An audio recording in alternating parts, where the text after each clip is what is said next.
Hey guys, welcome to the Reparenting Daily podcast, your free daily guide for inner child healing and repairing the relationship with yourself. This podcast helps you establish a consistent reparenting routine and is divided into 3 sections. The first is a daily reading, the second is a discussion of that reading, followed by suggested journal prompts, and the last section is a peaceful binaural beats meditation for closing. Good morning, good afternoon, and good evening from whenever and wherever you're joining us. I'm so glad that you can join us today on this journey of healing, self-expression, and growth. If this is your first time, welcome. As a celebration of recently passing episode 500, I've opened up a free membership tier for our Patreon community. And this is so that you can access additional resources as well as join our weekly Zoom support calls for free. I understand that there's a lot going on in the world right now, and I know that so many people are really struggling. And so my hope with this is to encourage others to take up the serious work of reparenting and to offer a free community where people can do that. I'd also like to thank everyone who's been along for the journey so far. We've passed episode 550 and continuing beyond. And so this is just a reminder to you all that this is a free podcast, but if you'd like to support the project, you can purchase the Reparenting Daily Journal where you can follow us along all year. This 333-page journal gives you extra insight and resources for each week and also provides space for you to keep your notes. Another way to support the podcast is to purchase the Fairy Tales for Reparenting series, volumes 1 through 3. This collection organizes famous and obscure fairy tales from around the world into 3 phases of the hero's journey, from beginning, middle, to end. While you may think that fairy tales are for kids, I'd like to challenge you. These stories contain profound truths and lessons carried down over centuries that we can use in our own reparenting journeys. It's a fun way to reconnect with your inner child. Each volume comprises 10 fairy tales. Each volume also contains an analysis section that helps you dive deeper into the message, as well as journal prompts with space for you to keep your notes. Lastly, you can also support this podcast by taking a paid Patreon subscription, by purchasing some of the books that are available on Amazon, or by donating on Buy Me a Coffee. You can find all this information on the Support Us section on the website. Thank you again for your time. And so now with these announcements out of the way, let's dive into today's practice. Today's reading is an article entitled The Poetry of Us, Understanding Human Behavior Through a Poet's Eyes. As always, you can find a link in the show notes. I might only read a portion of it. Just as a reminder, the theme for January is self-awareness and self-reflection. We're in week 4, and the theme for this week is recognizing patterns of behavior. The poetry of us, understanding human behavior through a poet's eyes, a gentle exploration of emotions, actions, and the artful pattern that makes us human. On a quiet park bench in the early blush of spring, an old poet named Elia watched the world unfold like a verse. Her fingers, long stained with ink and season, curled gently around a small leather-bound notebook. In it, she didn't write about the stars or the sea anymore. She wrote about people. The way they laughed too loud to hide sorrow. How their hands twitched when they lied. How they leaned into one another without noticing. To Elia, human behavior was poetry in motion, chaotic, imperfect, but undeniably artful. Each morning, she came to the same spot, just beneath a flowering dogwood tree, and observed. She never judged, she simply noticed. Today, a boy no older than 10 sat across from her, furiously kicking the pine cone down the path. His brows were stitched in frustration. But when his little sister toddled over, wobbling like a wind-blown dandelion, his face softened. Without a word, he picked up the pine cone and handed it to her like a treasure. Elia wrote one line, "Anger melts quickest in the hands of innocence." She had learned over the years that emotions weren't linear. They looped and danced and collided. When people say things they didn't mean when fear took hold. They apologized, not always with words, but with coffee left on a desk, or a blanket pulled up higher over a shoulder at the night. Her neighbor Miriam, for instance, had never spoken about her husband, who left. But every morning she tended to her wilting geraniums with the kind of care reserved for things you've lost once and fear losing again. That, Elliot thought, was love too. Quiet, bruised, but persistent. One afternoon, a teenager slumped beside her on the bench, headphones in, eyes scanning a cracked phone screen. He sighed, deep, theatrical. Elliot didn't speak. Eventually, he did. People suck. She smiled gently. Some do, but most are just scared. He looked at her sideways. Scared of what? Of being misunderstood. Of needing too much. Of being too much. He stared ahead for a moment. Yeah, that sounds about right. He came back the next day and the next.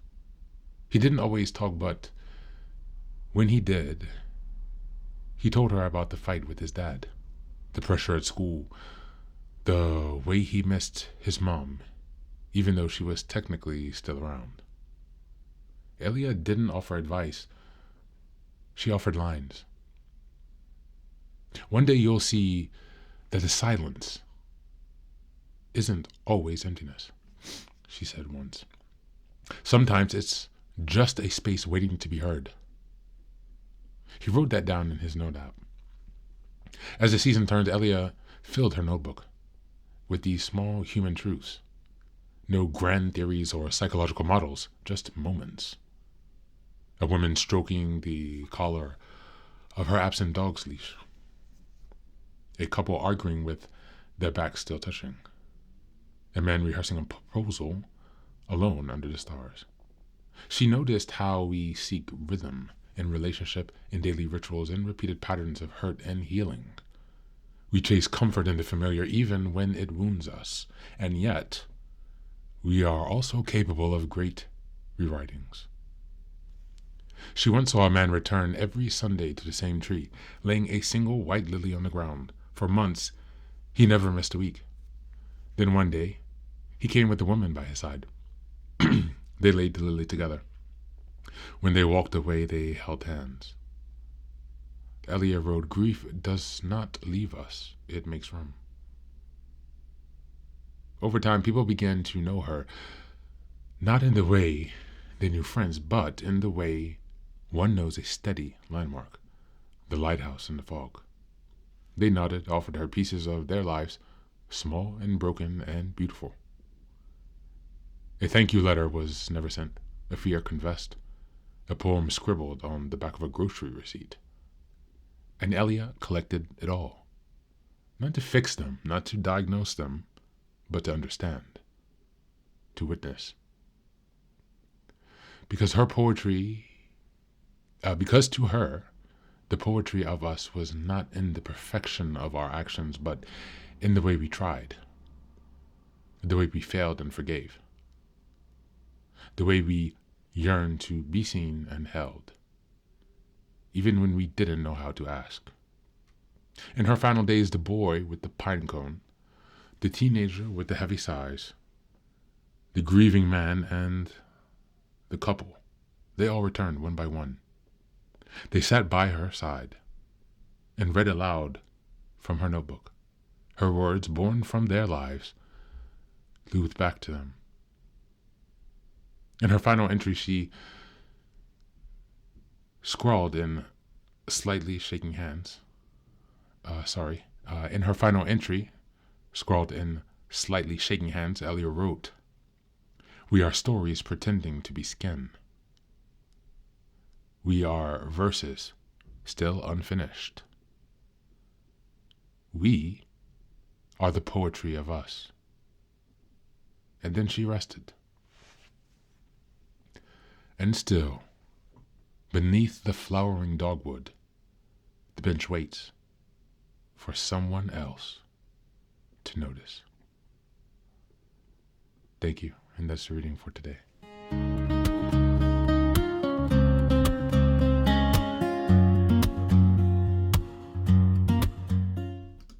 Today's reading invites us to see human behavior not as something to fix or analyze, but as something to witness.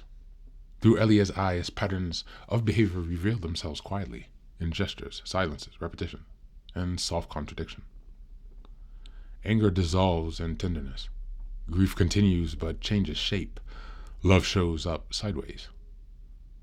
The poem's story reminds us that behavior is rarely random. It's emotional memory moving through the body, often without words. A powerful theme here is that people repeat patterns not because they're broken, but because they're seeking safety. We tend gardens when we've lost love. We argue while still touching backs. We revisit the same tree, the same bench, the same coping strategy, until something inside of us is ready to shift. And when it does, the pattern doesn't disappear, it widens. Grief makes room. Fear learns language. Silence becomes a space rather than a void. Most importantly, this reading reframes growth as being seen rather than being solved. Elia doesn't advise, correct, or rescue. She simply notices. And in being noticed, people slowly reorganize themselves. This is crucial for understanding behavior patterns. Change doesn't always come from insight or effort. It often comes from compassionate awareness. We are not problems to fix, we are drafts in progress. Patterns loosen when we stop judging them and start listening instead. As we go into the journal prompts today, number 1, what recurring behavior or emotional pattern in your life might be asking to be witnessed rather than changed right now? Number 2, where do you see comfort in the familiar, even when it carries some pain? And number 3, if someone observed your daily life like a poet, what pattern might they gently name? That's it for today. As always, thanks for being here. Take care of yourself, and please do be well.